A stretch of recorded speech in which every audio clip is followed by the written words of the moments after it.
man of color, former world heavyweight champion. He did say in response to this that Hogan can come back if he apologizes to every single black wrestler on the WWE roster. And you know what? Like if old Mark Henry's saying that, I think and Mark Henry's dealt with a lot of racist bullshit in the past from the WWE. I'm looking your way, handsome Doc Hendricks, Bad Street, Atlanta, GA. Anyhow, the point that I'm trying to make here is just like, Hogan, it's a bad look, dude. Brother dude Jack. Maybe, just maybe, actually do some circumspection. Actually look into yourself. Actually, look into what caused you to say that, because I really don't think that you have since. At the time, he said this was where I grew up, and it was the way that I talked, and it was always okay. He basically put forward the argument, I have a whole lot of black friends and I'm allowed to say the N-word. You're not, dude.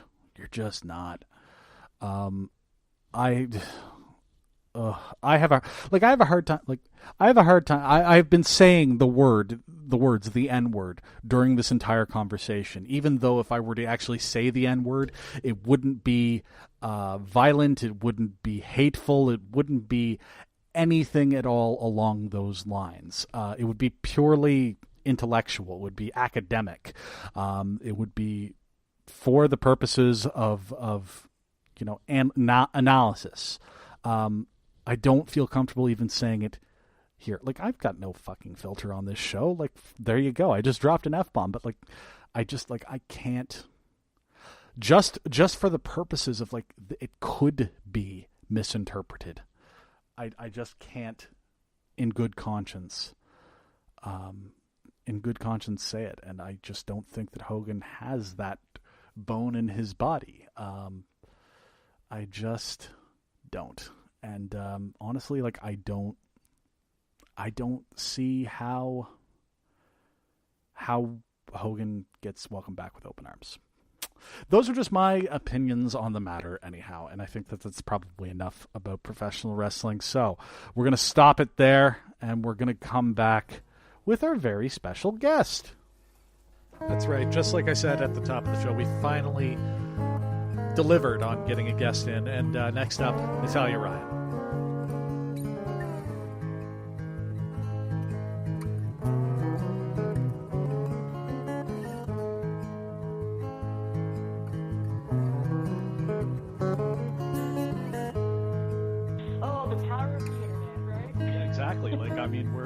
This is new media. This is what it is. Exactly. And like I said this to you when I pitched this to you, that I really enjoy the fact that I'm getting you on the show before I'm getting Matthew on the show, just because I think that that's hilarious.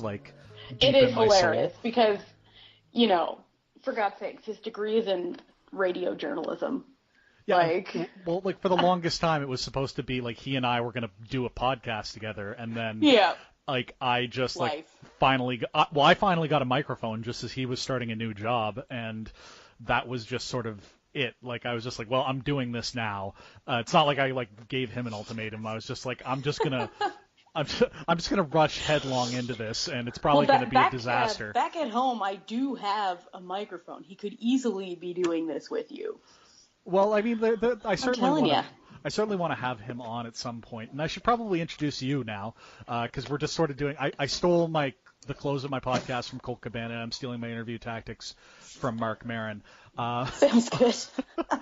So on the show today is my dear friend Natalia. How you doing, Natalia? I'm doing great. So the reason I asked you on is I had read a little piece that you wrote for a blog that you said you don't necessarily want to share widely yet, but about meditation. How did you come to meditation? What started that with you? Well, I was working for a yoga studio and was completely riddled with anxiety and such, because I'm a very anxious person. And so the woman I worked for at one of my Sorry about that. There's No also a problem. dog here. The woman I worked for, I worked for 2 yoga studios at the time, and one of the women I worked for told me that what had helped her a lot with her anxiety was to go to yoga and then have a home meditation practice. So I started that, and it really helped, like, unbelievably so much. Like, I think everyone should be doing some sort of meditation in their life, even if it's just 2 minutes a day, and it will really just sort of help everyone's stress and anxiety about modern living, as it were. So did you approach this? I'm just curious because like I've meditated myself, and I still do from time to time, but it's never been from a spiritual standpoint. Is that how you approached it, or was it? No, I'm not.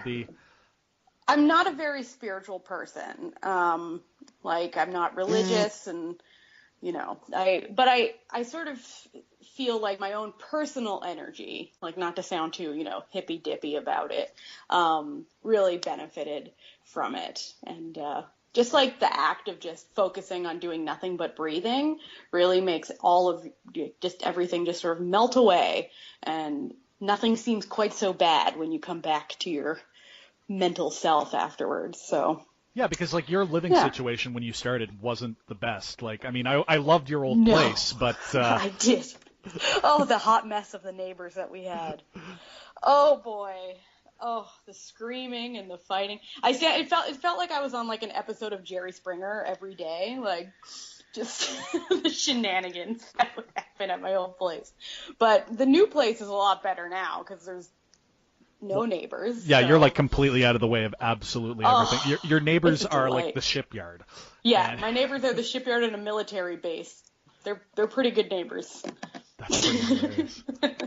So, how long have you been doing the meditation thing? Like, is it a daily thing for you? It's a daily thing for me. I try to do, like, if I'm really busy, at least 5 minutes a day. But if I'm not busy, like, which is, to be honest, most days, because I work from home, so I can do whatever. Probably about half an hour. I'll try to just sit down and breathe and think about nothing, as it were. Cool. So you've been doing that like daily for how long? About a year and a half now. Okay. Yeah. So, in terms of like how do you like what differences have you seen in yourself since you've started doing this? Because it's something that I've always been really curious about because like I do it sort of intermittently when I remember to. Like I'll try and meditate or whatever. I find like if nothing else gets me away from like my stack of podcasts that I'm listening to, which can be which can present their own anxieties, especially some of the podcasts that I listen to about current events and that sort of stuff. Oh God, modern day stress is just awful. I just find that, like, it's made me more of, like, I used to get really frustrated easily, and I would get, like, really upset about things, and now I'm like, you know what, everything is temporary, so there's no reason to be, super upset about it. I'm not one of those who's like, you can never have negative thoughts, because that's just not realistic. Like, everyone gets sad and upset about things, but I don't let it sort of stay with me very long. Like, I sort of just let it go, as it were.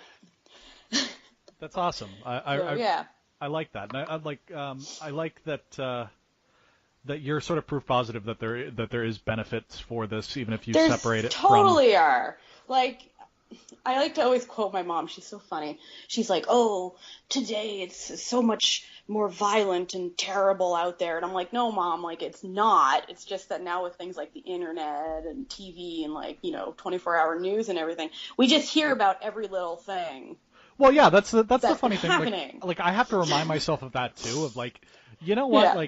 Like honestly, yes, I hear about more awful things that are going on in the world, and don't get me wrong, they are awful, and I'm somebody who tries to advocate for justice, but like the arc of history does turn toward justice very, very slowly. It's true. But like the thing is that like we've got 24-hour news, we've got 24-hour access to news, we've got news that is vetted, we've got news that isn't, we've got Twitter, we've got Facebook, we've got all of those things. You don't hear the positive things in the news. If it bleeds, it leads. Yeah. So, and you hear so much more than you would say like 20 to 30 years ago.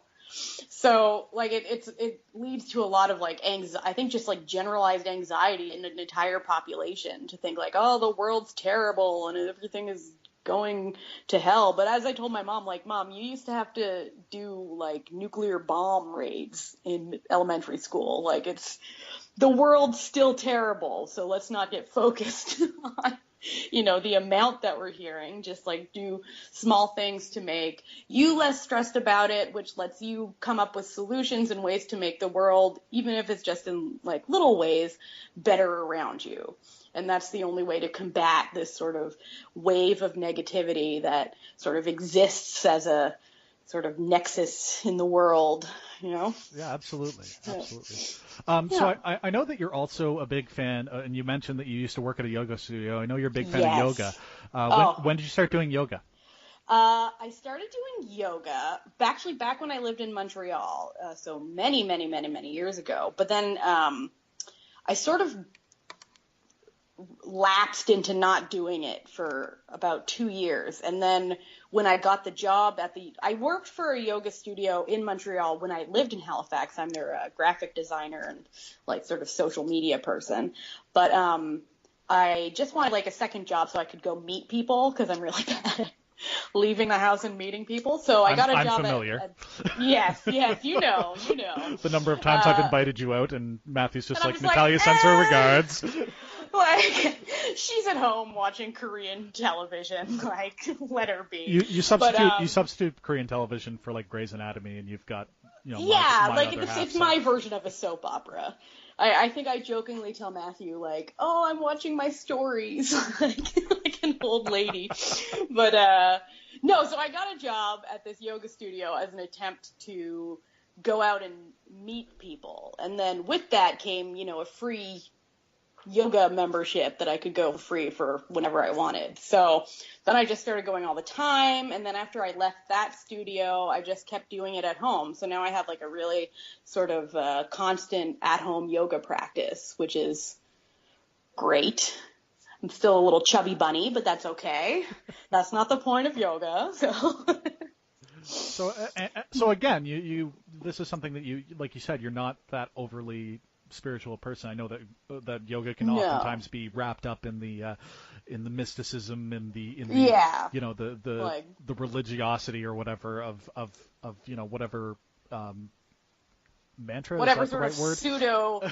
pseudo new age situation that gets put into it. But I sort of treat it more as like, there's ways that you can sort of treat your body and your mind and sort of your spirit is the wrong word, but just sort of like energy. So like, meditation is the way that I take care of my mind, and, eating healthy and doing yoga is how I take care of my body. And then like, just trying to be a loving, open person is how I take care of everything else, all my spiritual relationships and stuff, which is more like I have an emotions there. That's the word I was looking for there. Emotional relationships with people and stuff.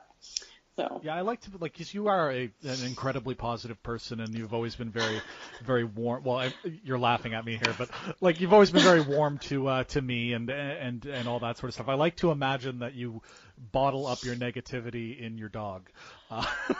Yeah. Well, he's my evil half, as you know. Yeah. Well, his name's literally Diablo, so. I didn't give him that name, but he's wonderful. No, I think that a lot of like the way that I am with other people, I can actually credit to not so much my like current state, but the way I was as a kid was because we traveled a lot, and my mom is one of those people who, if you sit next to her on a bus, like you're best friends in 5 minutes, and she knows your whole life story. So, she was always really good at teaching me to like, see other people as like the worth in other people, and doesn't matter how different you seem you are on the outside. Like if you talk to everyone, we all have the same like inner desires at the end of the day. Like we all want to, feel loved and appreciated, and we want to, take care of our families and, grow as people. So I've always sort of taken her approach to dealing with people, which is why some people think that I'm like happy-go-lucky, which I am not. But I just think that there's something good about everyone you meet. So it's your my goal in life is to find the good in everyone that I meet. So, dun dun dun, who knows? Maybe I am a hippy dippy person. I just didn't know it. Oh, that's great.